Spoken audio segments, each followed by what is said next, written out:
Part 1 of how to make movable black atom out of paper.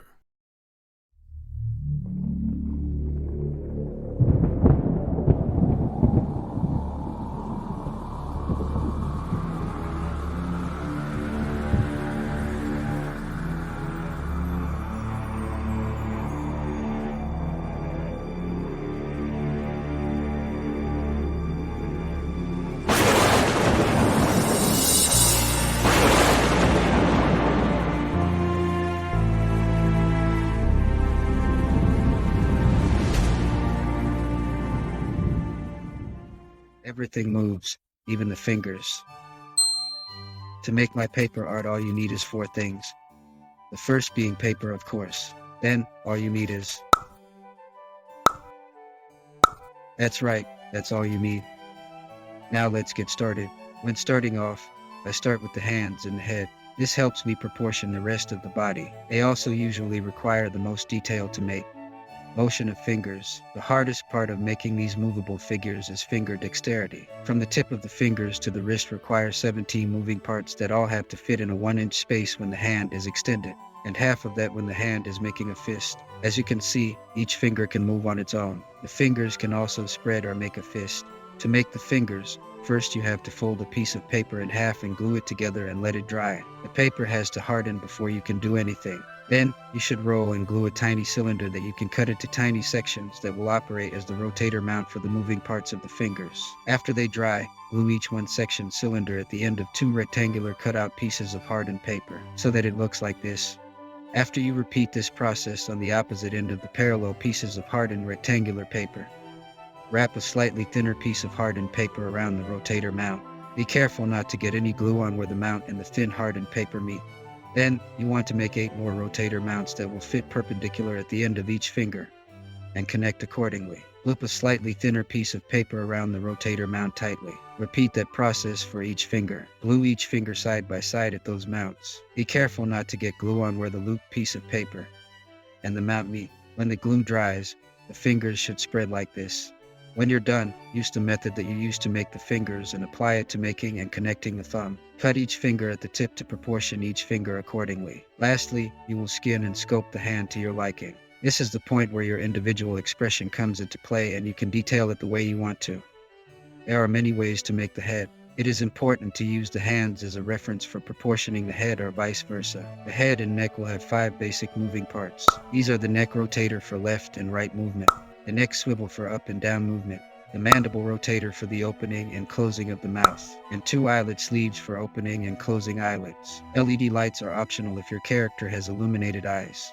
When starting the process of making the head, I shape the skull. Then, I pinpoint 3 key locations on the skull to use as reference points for detailing the rest of the head. They are the eyes, the mouth, and the neck locations. Eyelid sleeves fit underneath the forehead. Spacing between the 2 eyes are important.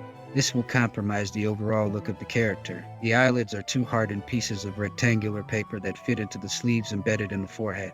Be careful not to make the fit too tight or too loose. Otherwise, you will have eyelids that either will not open, or eyelids that won't stay open. This is showing you where the mandible rotator location is. The mandible locator is just a paper cylinder, and another piece of paper rolled around it creating a sliding action. The mandible is connected to both ends of the cylinder, and the paper rolled around it is connected to the skull. Be careful not to get glue where the cylinder and outside layer of paper meet. The LED light is placed at the base of the back of the neck located here. It should be angled towards the back of the eyes to make them light up. The eyes should light up like this. Skinning the head is layering a multiple pieces of paper to cover up any open areas when the skull and its moving parts are created. There is no set way of doing it. I layer paper as needed according to the look I want.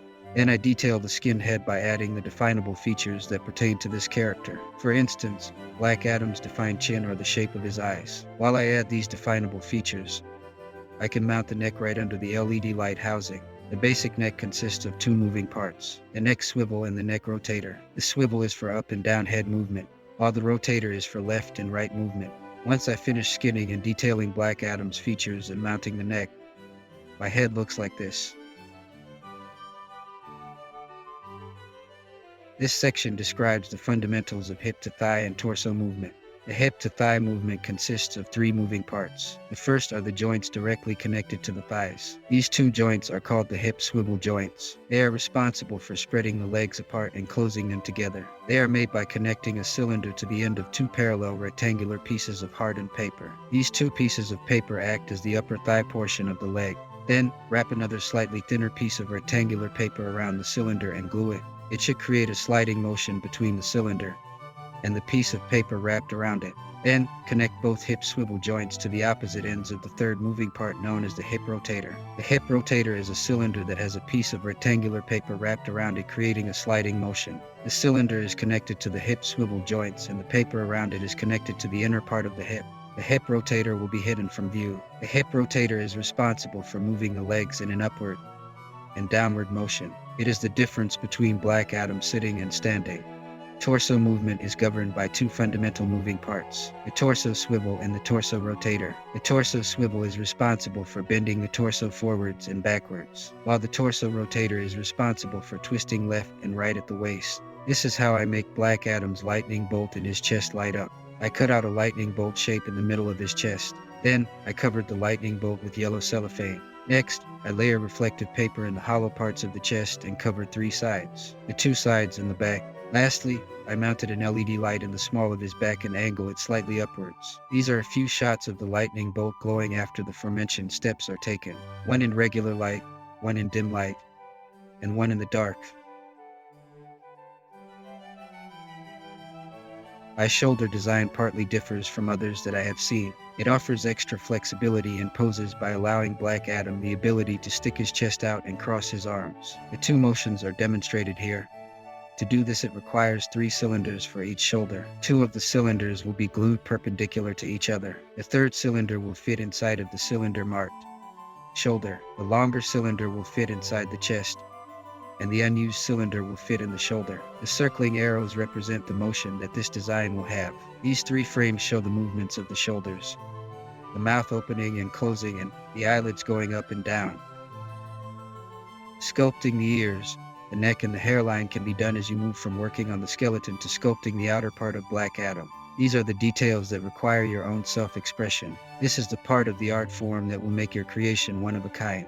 It is impossible for someone to copy every single step you use when detailing your character. In this case, it's Black Adam. I created things like the ears, the neck dimensions, and the hairline the way that I saw them. In part 2 of this Black Adam project, I will be dealing with more detail of making this figure come to life. Also, I will be discussing one of the hardest parts, trying to have maximum flexibility without compromising the overall look of the character. So please tune in and check out part 2. Also, please share and click that subscribe button. It's a small click for you, but it helps the channel out greatly. And remember, it's not the destination, it's the journey.